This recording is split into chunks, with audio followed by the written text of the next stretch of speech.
en France du 11 au 26 août dernier dans le but de préparer leur prestation à ce grand rendez-vous sportif du continent. Eh bien, les enseignements de cette mise au vert avec nos envoyés spéciaux Charles Ogoula, Jean-François Ondo, RTG chaîne 2. Regardez.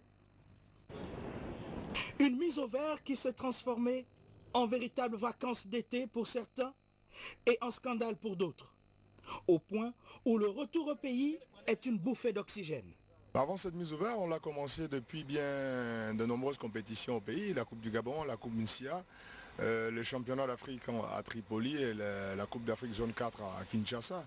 Donc on a eu des échanges, on voulait les consolider ici à Rouen, mais malheureusement, ça n'a pas été comme on voulait. Il n'y a pas d'espaling partenaire, on n'a pas eu de matériel. Et voilà quoi. C'est pendant 2 semaines qu'une équipe prépare les Jeux.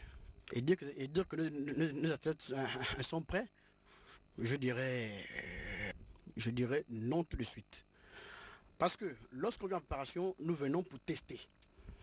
Et nous, en taekwondo, c'est ce qu'on appelle les test matchs. Je pense bien que l'équipe nationale de football, lorsqu'elle prend une compétition, une championne d'Afrique, fait des matchs amicaux. France Sport n'a pas souhaité réagir face à ce fiasco.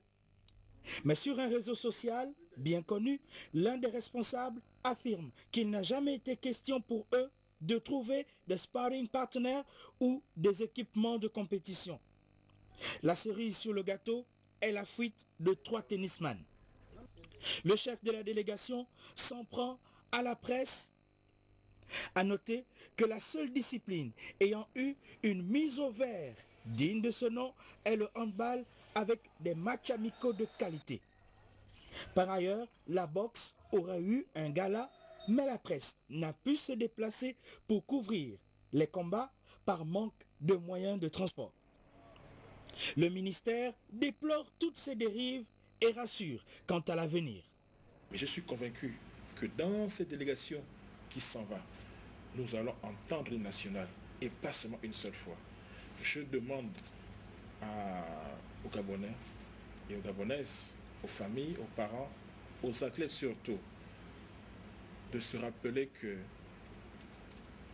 la victoire est beaucoup plus douce à apprécier, à savourer que lorsque on a beaucoup dépensé pour l'avoir.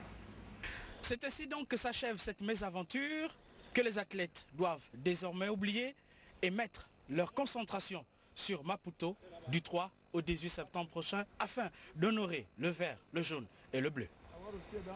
Charles Goulard, merci. Et retour au Gabon avec le rappel de ce communiqué. Le ministre de l'Intérieur, M. Jean-François Ndongo, porte à la connaissance des électeurs de Libreville et d'Ovendo que les centres de révision resteront ouverts demain dimanche 28 août 2011 de 8h à 18h. Le mariage coutumier, bientôt légalisé sur l'ensemble du territoire gabonais, c'est une décision du président de la République, chef de l'État, son Excellence Ali Bongo Ondimba. Et cet après-midi, notre collègue Clément Ader-Munier, chef de service technique télévision, a scellé son destin pour le pire et le meilleur à mademoiselle Gertrude. Félicitations aux deux mariés à la coutume. Nous y reviendrons. Derrière la caméra se trouvait Pierre Claver et là, à la coordination Ahmed Mouyaka. Le journal était réalisé par Van Mabadi. Merci de nous avoir regardés. À demain 20h.